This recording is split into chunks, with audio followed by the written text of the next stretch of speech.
Hello and welcome to episode 7, I think, of Kerbal Space Mission Corporation. And today we're going to build a space probe. 2 flights in progress. Yeah, the other one is for a crash course. So on last video there was some complaints about lag issues or something like that. I couldn't find the problems at first, but now I've seen them. I'm going to try if this video helps anything. So yeah, I'm gonna start off with this command pod, and I'm going to use 3 of these Xeon containers, or Xenon containers, and then the ion engine below it. So, how big is this? It's a little big. Or I'll have to place it like this. Well, I could. So, do they touch? All I need, but without heavy casing. So I'm gonna check this is the first. Probably gonna use this. The launch pad and proceed. Just checking, or the long version. So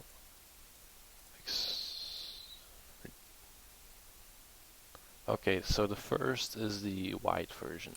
Okay, hand flight, vehicle assembly building. So I'll need the second ones.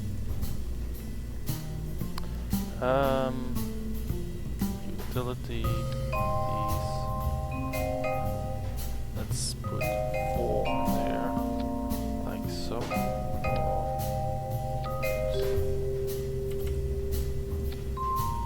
I better do it like this. Come on. Like so. Next up, I need some batteries. Place them here. This is the battery pack. That's just for when, let's say we're behind Kerbin or something like that. And then science. Well, I think we do need to communicate.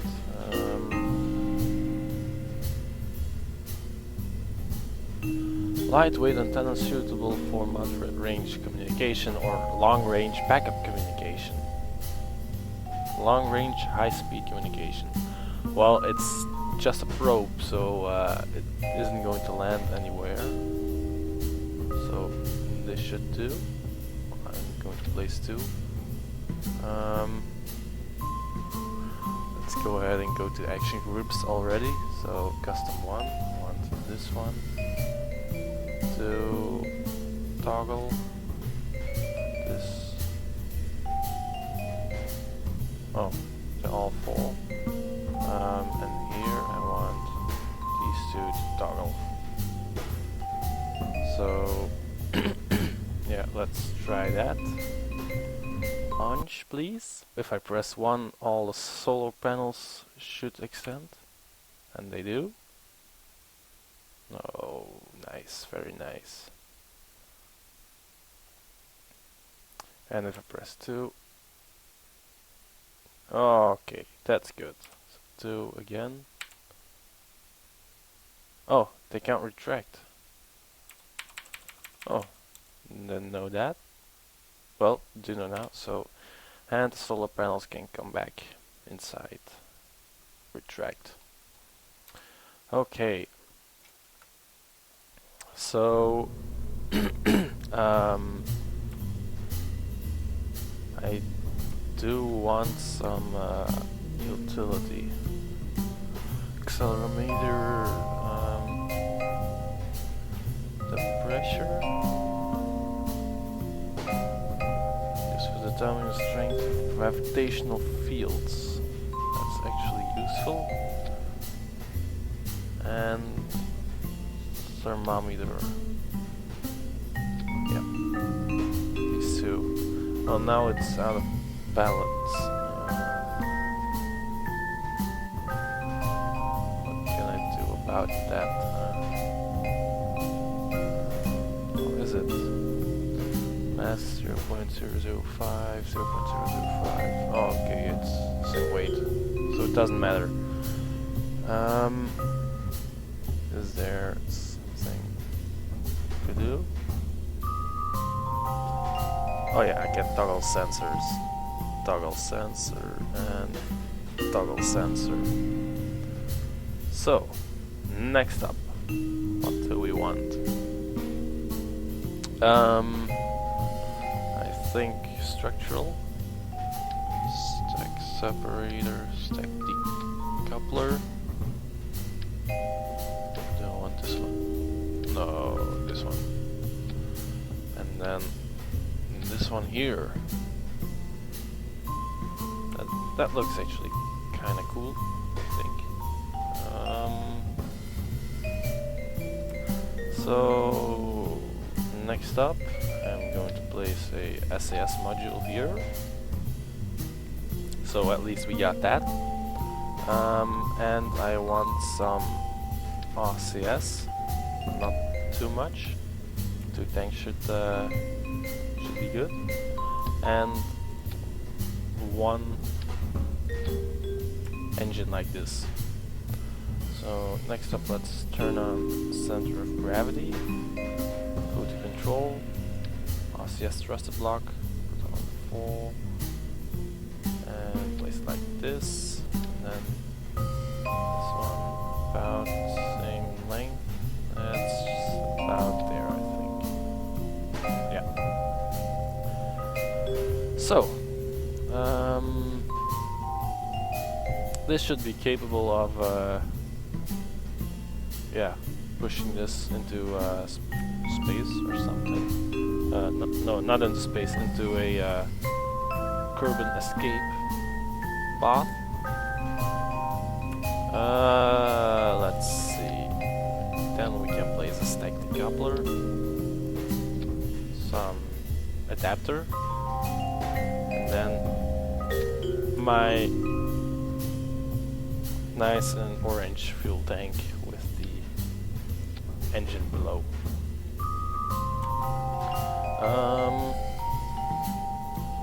Let's see what this weighs about.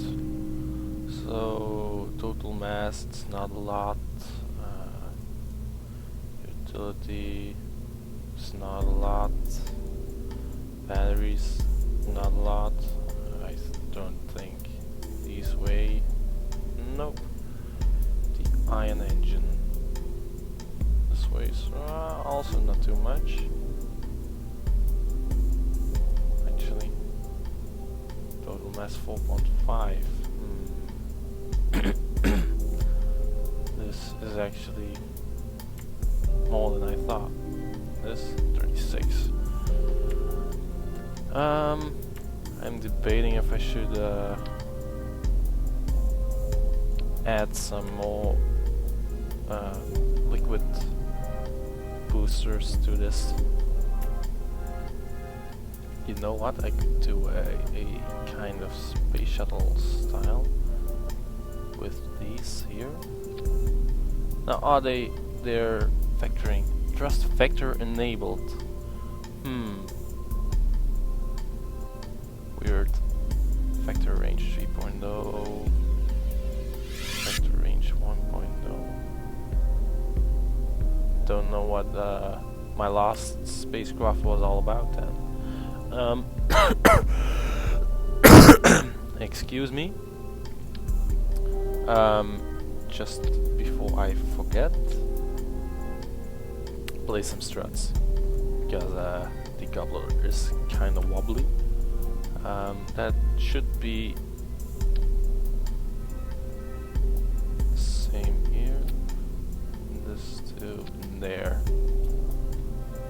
So the space probe is not so wobbly as a... Oop, not that. So, next up I'm gonna attach some boosters to the side of this. Some solid boosters. These ones.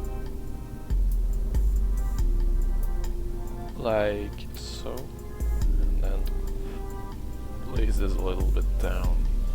Like that. Next up we want this and these to fire at the same time. Then those decouple, that one decouples, the engine activates, and then... Okay, so let me try this probe out. Let's see if it will launch.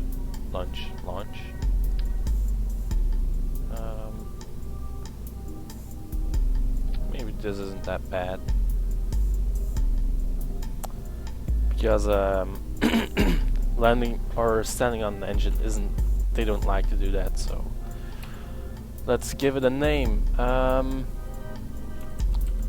Space Probe 1 or Space Exploration Probe, because we're not going for a direct planet or something. If we can make it with the xenon gas, and we got well, once we're out in space, the solar panels should be sufficient enough.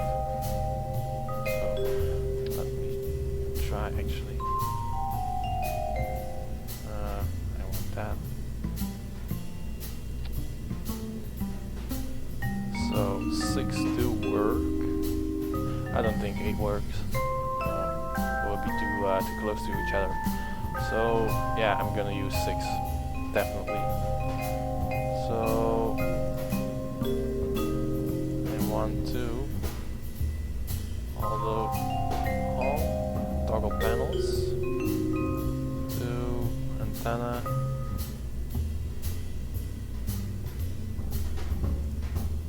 Yeah, 3 sensors.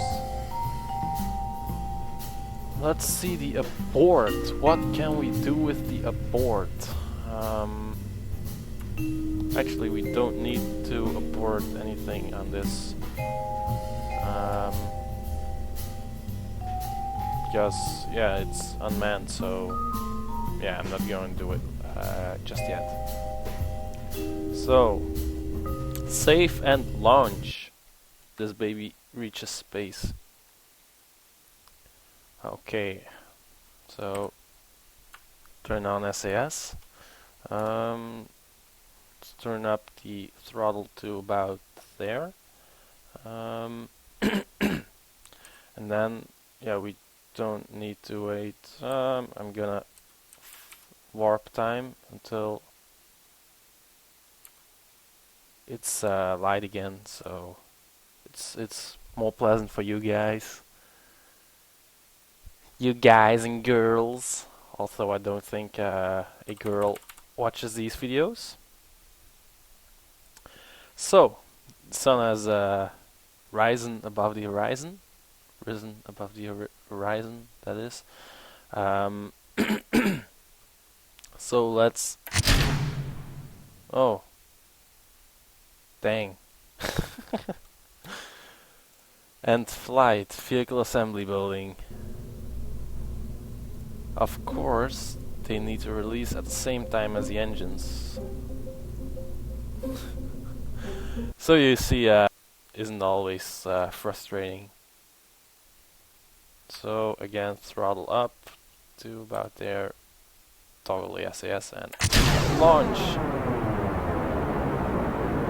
This wobbly. I don't know why it's wobbly. Maybe I should try putting SAS modules on the solid boosters.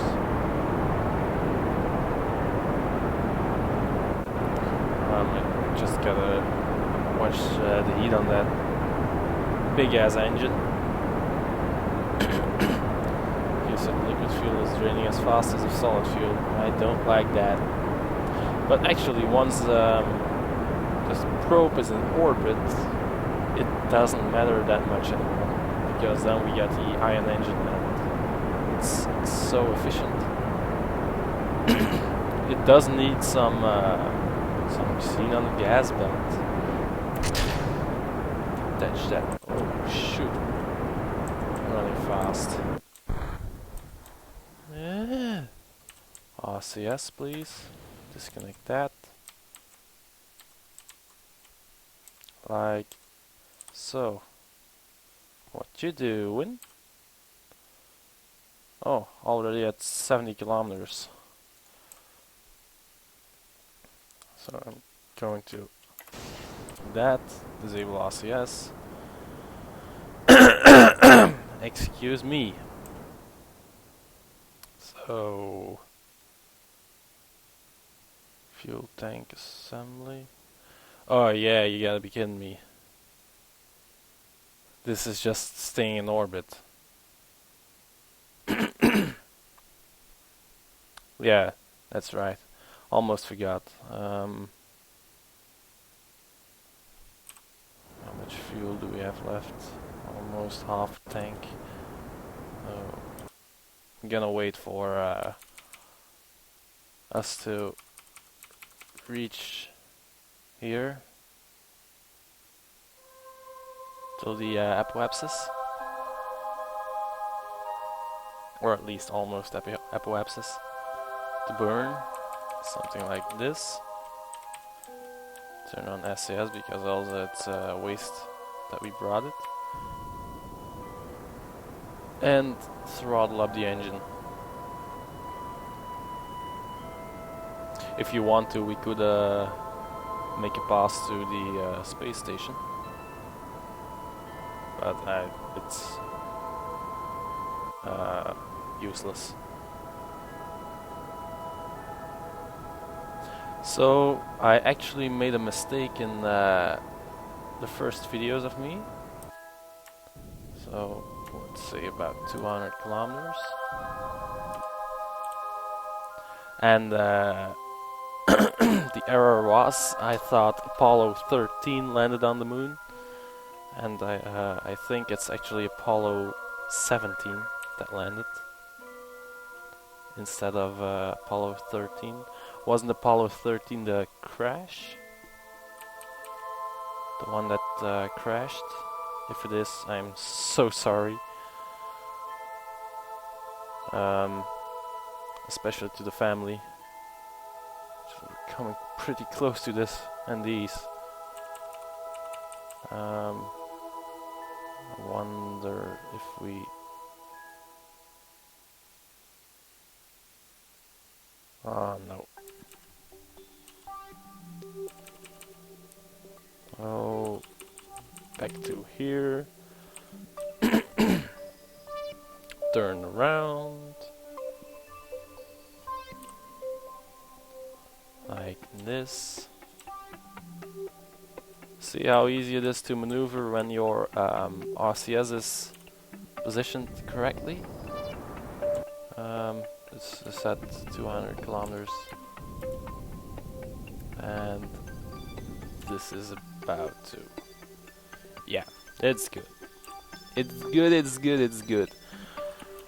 So next up, I want to burn prograde, I think. Once I am here, yeah, here. So I'm gonna burn and burn and keep on burning until we're on a escape, or don't burn at all. So disconnect this and So yeah, 1 to extend the solar panels, 2 to expand the communication devices, and let's see, electric charge. It's not much. So, and now it's waiting because although ooh, electricity is draining quickly, 15. I thought these were 2 max, so let's say 1.5. That means 6 times 1.5 is 9. I should throttle it down to about there-ish, something like this.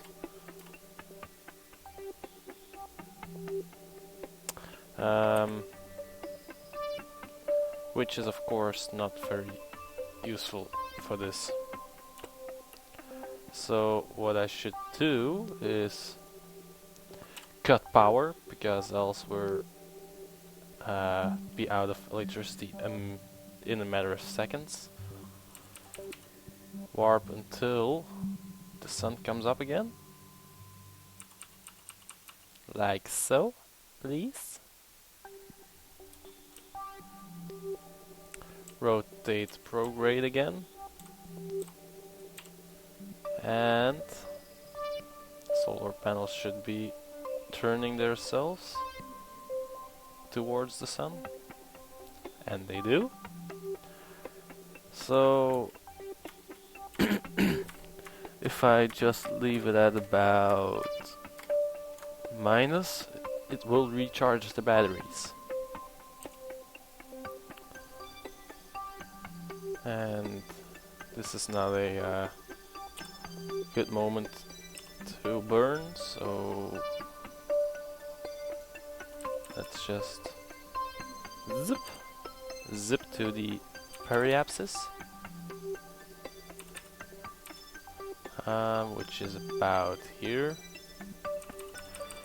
And again, watch our electricity start the burn.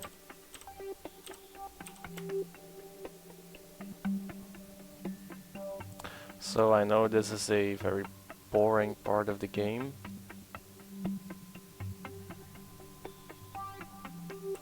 Why aren't you guys turning towards the sun? The sun is there, you know?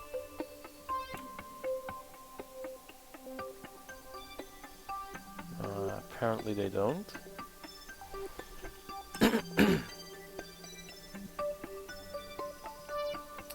Oh man, this is going to take long. So actually I'm going to cut here and wait until I'm closer towards an escape trajectory. So I'll be right back. So yeah, I have found something that makes it much more pleasant. I burned a while here, so in the sun, which means I could constantly throttle up, and until my apoapsis was about the amount of the moon, it started increasing in height very fast, as you can see here. Well, it's not as fast as you would have with a, let's say, nuclear rocket, but yeah, a nuclear rocket needs fuel, and this needs only, just see how much xenon gas I have left. I can do a lot with it. So let's just wait until we're back in the sun. Something like this should do. And then position ourselves prograde like this and burn again. So I think I will cut this video once we are in space, or in a Kerbin escape space, so into the solar system, or Kerbin system if you want.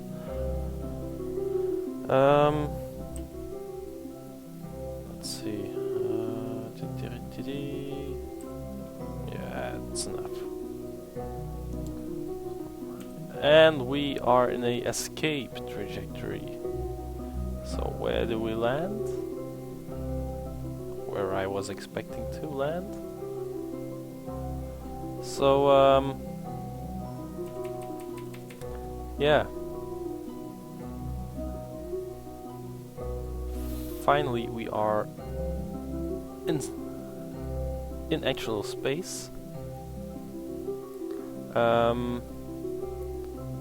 In next video I will try to go and check out Eve, I think.